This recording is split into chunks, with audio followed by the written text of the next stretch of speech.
It began not with a scream, but with the scent of roses, decaying roses, clinging to porcelain skin that never knew life, only imitation.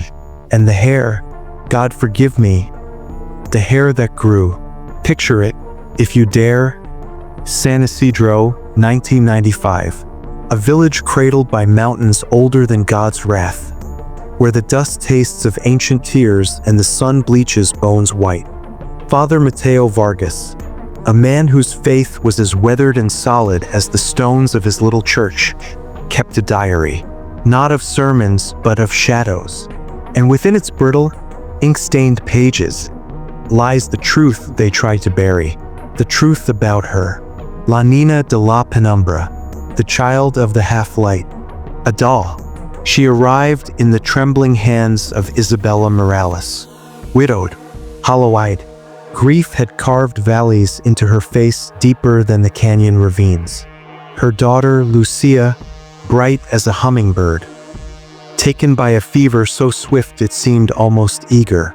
Isabella clung to the doll, found inexplicably tucked beside Lucia in her coffin the morning of the burial.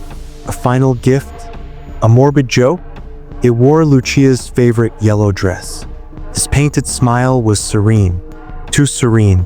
Father Mateo noted the widow's haunted eyes, the way her fingers fluttered over the doll's yarn hair like frightened birds. She says it smells like Lucia, he wrote, roses and sun-warmed earth.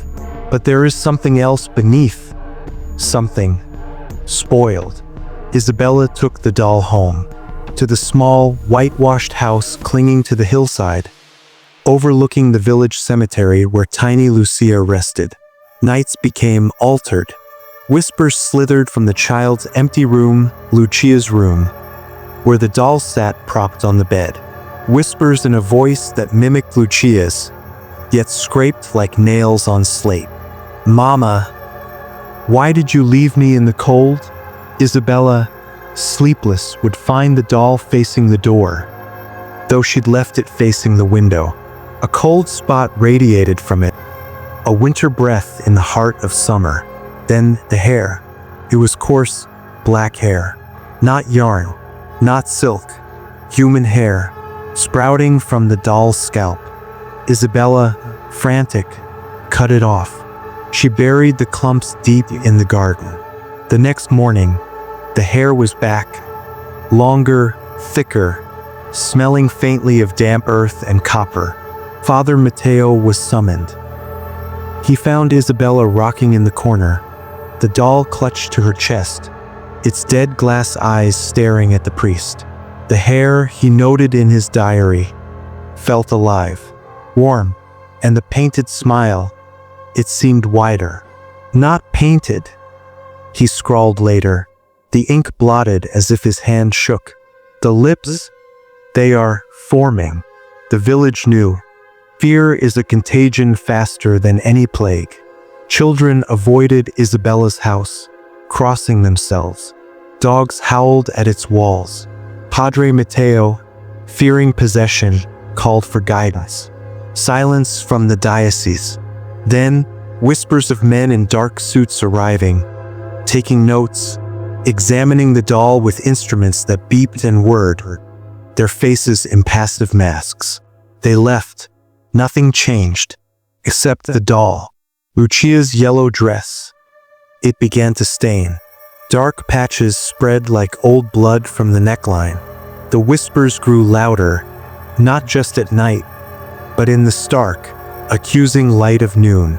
They spoke of loneliness, of the cold earth, of the hunger gnawing at the dark place where Lucia wasn't.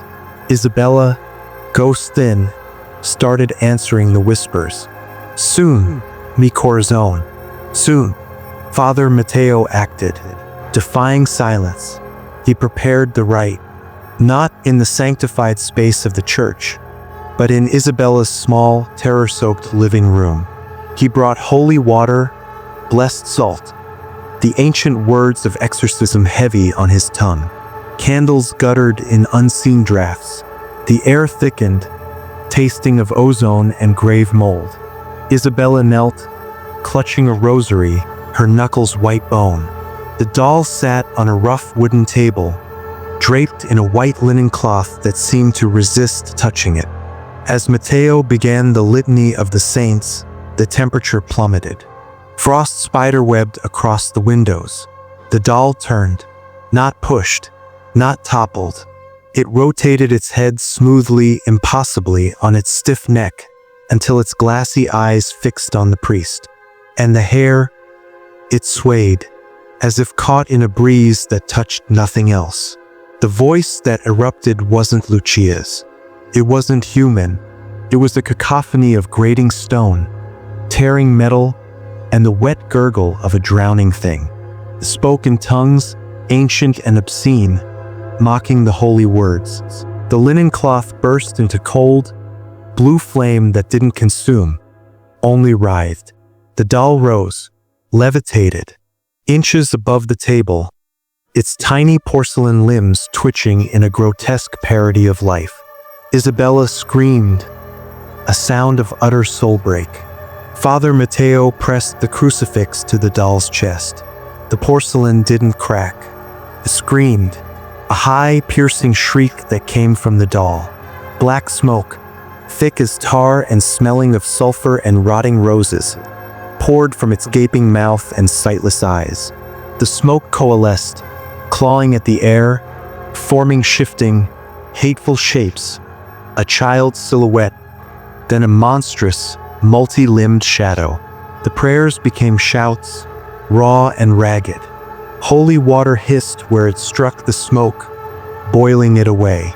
Blessed salt thrown like shrapnel made the shadow recoil, shrieking.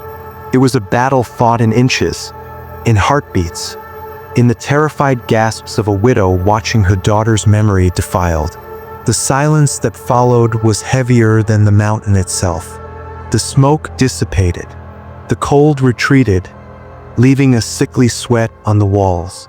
The doll lay on the table, inert, seemingly just a doll. The hair was gone. The stains on the dress faded. Father Mateo collapsed, gasping, his faith a battered shield. Isabella crawled forward, tears carving tracks through the grime on her face.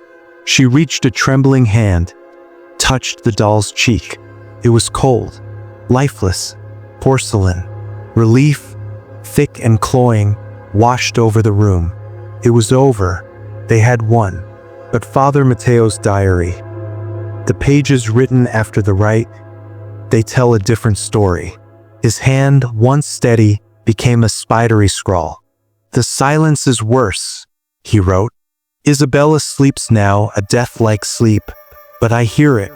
In the walls, under the floor, a scratching, a giggling, not gone, hidden, waiting." He documented the chill returning, localized now in Lucia's room. He wrote of waking to find tiny, muddy footprints leading from the widow's garden into the house. Footprints too small for a living child. And the smell, the decaying roses, it clung to Isabella even after she bathed. Then the final entry, smudged, desperate. "It needs a home, a vessel of flesh and bone, not cold porcelain. Isabella," she calls it mi corazon again. She smiles its painted smile. "It is not over. It is only beginning. God have mercy. They are coming to take the doll, to hide it, to bury the truth. But the truth is not in the doll. The doll was just the door. The truth is in this house. It wears Isabella's face. San Isidro sleeps. The mountains keep their secrets. The church locked Father Mateo's diary away, deep in archives forgotten by time, until now. The doll? They took it. Where? The Vatican won't say. But ask yourself, as the shadows deepen in your own room, as the house settles into its nightly sigh, what really happened to Isabella Morales? Did grief claim her? Or did something else move in? Something that learned to wear sorrow like a skin? Something that still hungers, still whispers, still needs a home? The diary is verified. The proof is real. The evil, it didn't leave with the doll. Found a better vessel. Warm, beating, human, and it's patient. Oh, so patient. It learned from porcelain. Imagine what it can do with flesh. Listen closely to the silence in your own home tonight. What do you hear scratching? At the edges of it. Share your terror. If you dare. The shadows are listening.